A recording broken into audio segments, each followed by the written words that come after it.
Hey y'all, I'm back with my September 2022 reading wrap up. Stay tuned. Welcome back to Books with Kimberly. Don't forget to like, comment, share my channel, and subscribe. Today I am back to discuss the books I read in the month of September. I read a total of 4 books. One of them was a physical book, and the other 3 were audiobooks. So let's get right into it. The physical book I read in the month of September is Kingdom of Shadow and Light by Karen Marie Moning. This was actually a library book that I had for months, maybe about 3 to 4 months. Thank God that there were no fees tagged on. I had the spark to get back into reading last month, and this was one of those books that I was determined to finish. I'm a huge fan of Karen Marie Moning's Fever series, and this is like book number 10. So Kingdom of Shadow and Light is a fantasy book. It's a part of the Fever series, and in this series, Mac is the main character. In the first book, she came to Ireland to find her missing sister, and while in Ireland, she discovered the Seelie, the Unseelie. She discovers magic and the abilities that she has, and she starts taking down forces and enemies, and she falls in love, and it's a really good series. The problem is within this series we get to fall in love with other characters, and I've started to really enjoy those characters and their perspective and their storylines way more than the main character Max. So this book, Kingdom of Shadow and Light, was very heavy on Mac's journey as she is now the queen of the Seelie. And so we are seeing her deal with that. She's reminiscing on her old life, going back to the girl she was in book 1 and how far she's come. And even though she has a really good character arc in these series, I'm just not that interested in her. So I give this book 4 stars. They started introducing new characters halfway through. Some of the old characters, I got more information about them and their journey in the story, and so I started to really get into it more, and by the end I really loved it and was really enjoying it, and I'm actually ready for book 11. So I give Karen Marie Moning a lot of props for being able to continue a series this long, because as much as I enjoy reading fantasy novels, I will say that I will quit after that first book. I'm always drawn into this magical realm in that first book, but by book 2 it is on my DNF, did not finish list, and I do not continue the series. So the fact that I am 10 books into this series and ready for book 11 is huge. So the next book was a quick listen. I listened to this audiobook in one day while I was at work, and it was really, really cute. It's a romance novel called Someone Seeking Someone Else by Nicole. This book was so cute, you guys. It is about Kai, short for Colleen.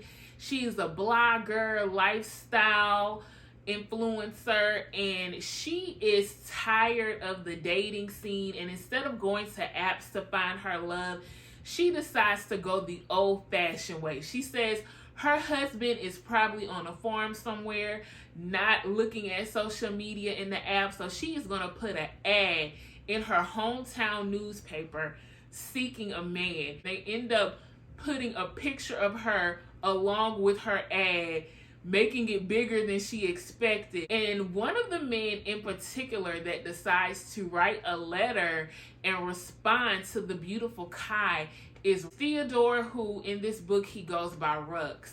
Rux is this handsome single father. He has a past of being a playboy, but he lets go of his playboy ways when he finds out he has a daughter. The two of them start to do these letters back and forth. Like, I really loved it, y'all. It really takes it back to like the fun part of dating and asking the questions to really get to know somebody. I could see the sparks between them when they were just writing the letters and having their first phone conversations and FaceTiming each other.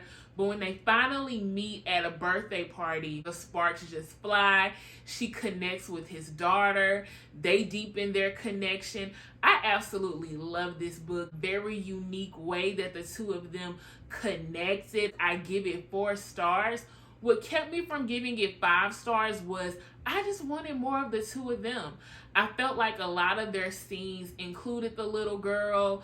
A lot of their scenes included their mutual friends. Kai and Rux had such great chemistry that I really just wanted to know more about them and really see their relationship blossom and grow after they finally met. And I felt like once they met, that last part was really sped up and I didn't get to see that love because it was there. I felt it. I got all the feels. I just wanted more of it. The next book is The Stolen Daughter by ReShonda Tate Billingsley.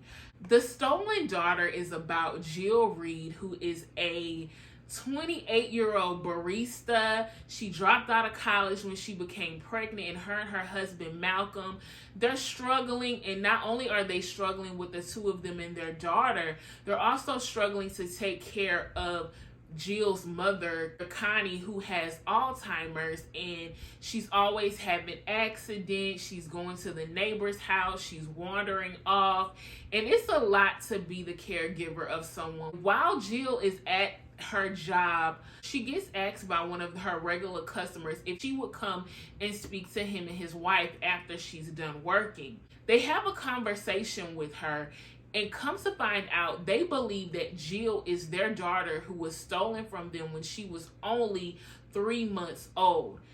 Immediately, Jill is like, no, I'm the daughter of Connie. My dad was in the army. He died when I was really, really young, so I don't have memory of him, but I am Connie's daughter. There is no way that I can be your daughter. This book goes at a really fast pace, which I absolutely love because I hate a dragging book.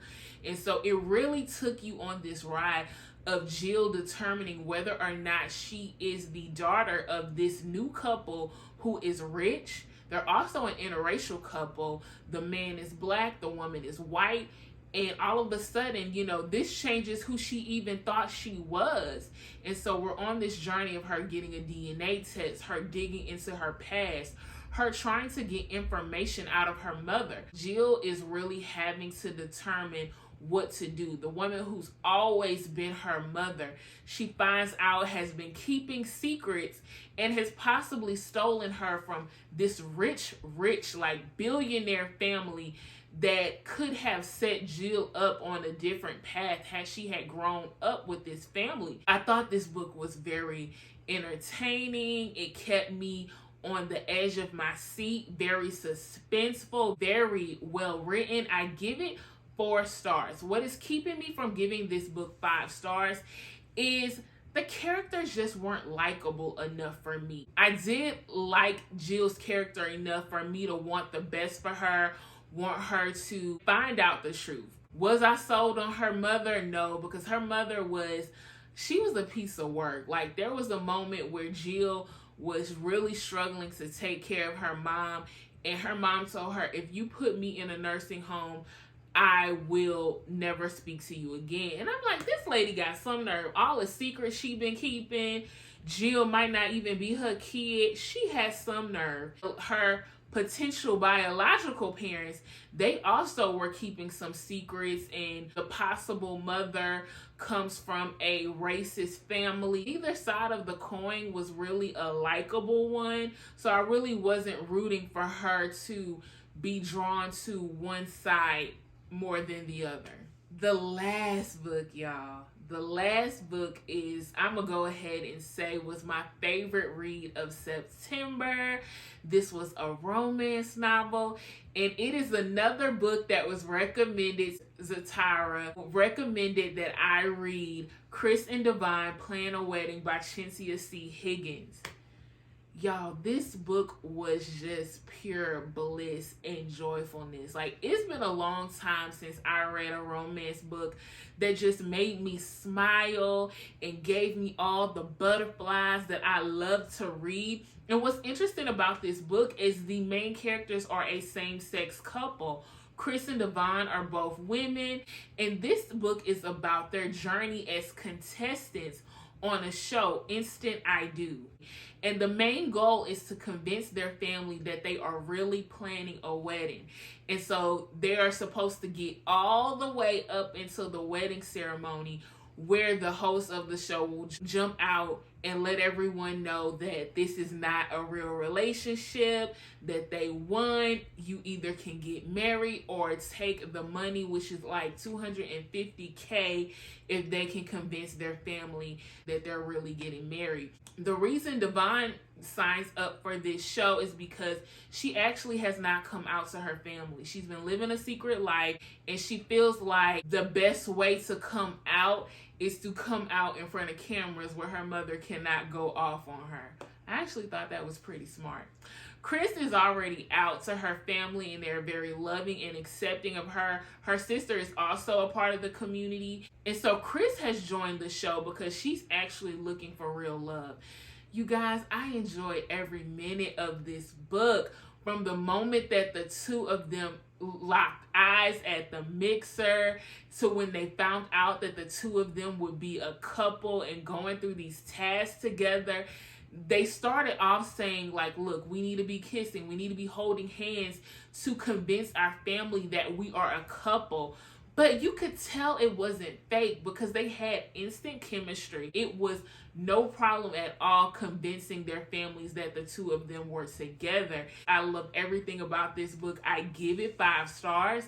I will say that I had 2 critiques, but you know a book is really good when just the love, the joy, the laughter, the jokes within the book, the family ties, everything is so good in this book that I ignored the fact that I had 2 critiques. The first critique I have is that at the beginning of the book, it was really built up the fact that Devon has a devout Christian mother and that her mother may not accept her. Once we got to her telling her mother, it was quickly brushed over. It was kind of like, okay, that's done. On to the next task, on to filming this show, which I have no issue with because I do feel like if they would have dwelled on homophobia or would have really kind of dwelled on the mother not accepting it, it would have taken away from the joyfulness of this book. The second critique I have is just,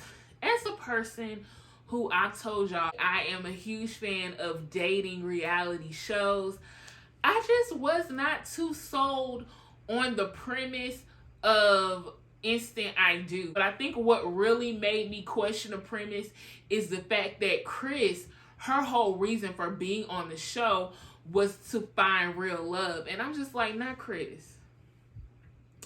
You said you tired of the girls who be in your DMs wanting you just because you a big social media influencer, but you really think you're gonna find real love on a show where the premise is to fake a wedding? You don't think you're gonna get actresses? So that was kind of at the back of my mind, but Chencia Higgins did such a great job of distracting me from the premise of the show by just giving me all the great elements that I love in a great romance novel. So I definitely give this book 5 stars, and I recommend that all of you read it.